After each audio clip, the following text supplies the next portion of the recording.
पश्यैतां पाण्डुपुत्राणाम्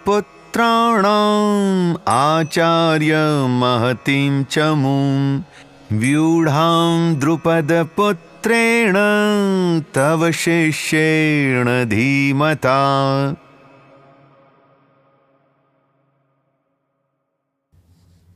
यहां दुर्योधन गुरु द्रोणाचार्य के सामने खड़े हैं और अगले कुछ श्लोकों में वे जो बातें कहेंगे उनसे हमें दुर्योधन के व्यक्तित्व की एक अच्छी झलक मिलती है। यहां पर दुर्योधन गुरु द्रोण से कहते हैं, हे आचार्य, द्रुपद के पुत्र और आपके बुद्धिमान शिष्य धृष्टद्युम्न द्वारा रचनाबद्ध खड़ी हुई पांडवों की सेना देखिए तनिक।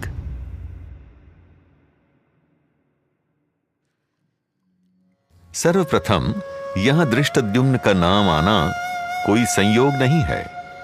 धृष्टद्युम्न राजा द्रुपद के पुत्र हैं और ये नाम लेकर दुर्योधन यहां गुरु द्रोण को उकसा रहे हैं। राजा द्रुपद और गुरु द्रोणाचार्य बाल अवस्था में घनिष्ठ मित्र हुआ करते थे, परंतु समय के साथ द्रुपद बन गए एक महान राजा और द्रोणाचार्य रह गए एक निर्धन ब्राह्मण।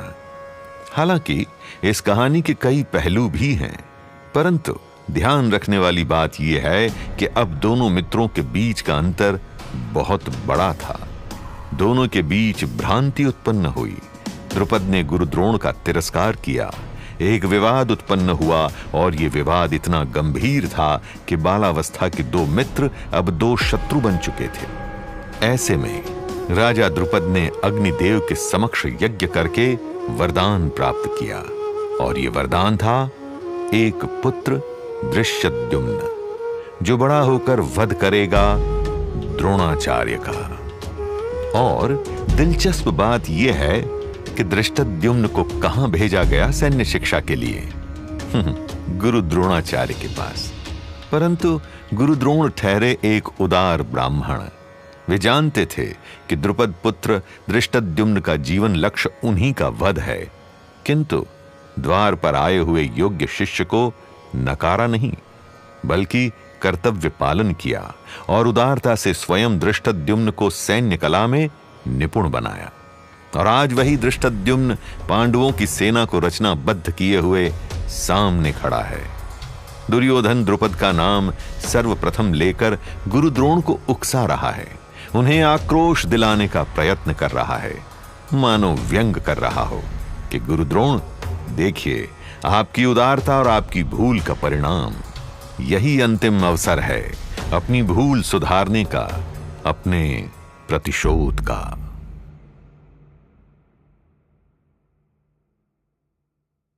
दुर्योधन के डर की मनस्थिति यहां साफ झलक रही है। वो द्रोणाचार्य के प्रति यूं व्यंग रूप से बोल रहा है, मानो ये वर्तमान परिस्थिति गुरु द्रोण की गलती हो। हर किसी को ज्ञात है कि दुर्योधन के छल, कपट और अधर्म का परिणाम है ये महाभारत का युद्ध। परंतु स्वार्थ और अहंकार से भरे हुए व्यक्ति का यही तो प्रतीक है कि वो अपने दुष्कर्मों का आरोप दूसरों पर लगाता है। हमारा जीवन हमारा दायित्व है और अपने जीवन का दायित्व ना लेने वाला व्यक्ति औरों पर आरोप लगाता है, उन्हें दोषी ठहराता है। और यही तो भूल होती है, क्योंकि ऐसा करने वाला व्यक्ति कभी भी सही मार्गदर्शन नहीं खोजता, अपनी गलतियों को सुधार नहीं पाता, क्योंकि उसके हिसाब से तो उसकी कोई गलती ही नहीं। और वहीं एक विवेकपूर्ण, एक समझदार व्यक्ति अपने जीवन का पूरा दायित्व लेता है, अच्छे का भी और बुरे का भी।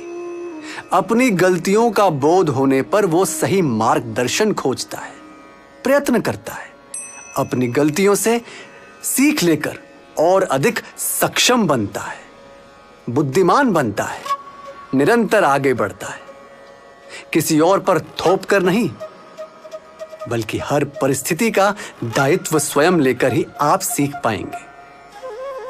और ऐसा करने पर जीवन का हर अंश श्रेष्ठतम बन पाएगा।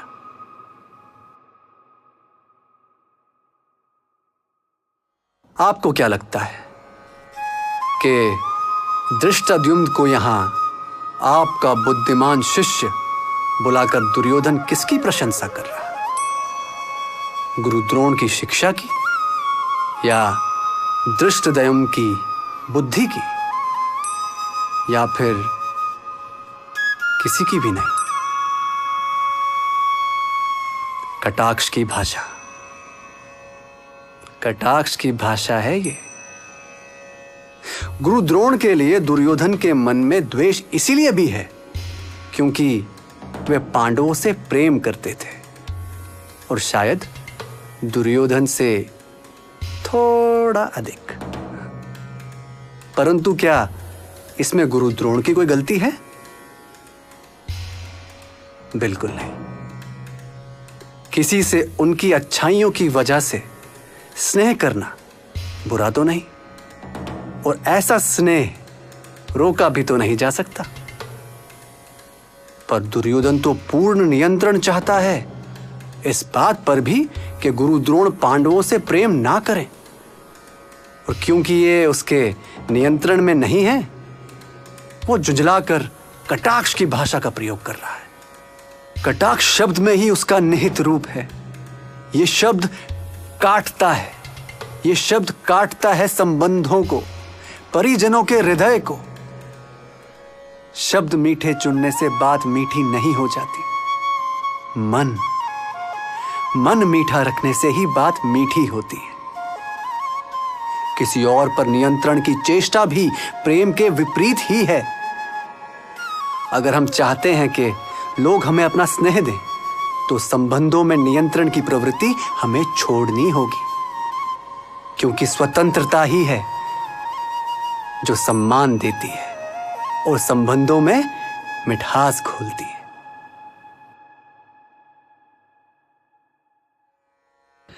परंपरागत रूप से तो एक शिक्षक सर्वोच्च सम्मान के योग्य है ना, परंतु फिर भी दुर्योधन यहां कटाक्ष कर रहा है। उसकी बातों से कटुता साफ झलकती है। ऐसा क्यों? इससे हमें व्यवसायिक जीवन की एक बहुत बड़ी सीख मिलती है। दुर्योधन अपने राजसी पद और शक्ति से इतना मोहित है कि वो भूल गया है यही गुरु द्रोण हैं जिनकी सैन्य शिक्षा की वजह से वो स्वयं आज एक महान योद्धा है, कौरवों का नेतृत्व करने के योग्य है। दुर्योधन की ऐसी दुष्ट भावना का मूल है उसका अहंकार, और यही अहंकार बनेगा उसके पतन का कारण। परंतु भयंकर आंधी में वृक्ष वही टिका रहता है जो या तो झुकना जानता है या फिर जितना पृथ्वी के ऊपर है उससे कहीं अधिक है पृथ्वी के नीचे। हमारे व्यावसायिक जीवन में भी आंधियां आना निश्चित है। वही व्यक्ति टिक पाएगा जो अपनी जड़ों को नहीं भूला, औरों के प्रति अपनी कृतज्ञता नहीं भूला और नम्र स्वभाव से झुक जाने को अपनी ताकत मानता है, कमजोरी नहीं।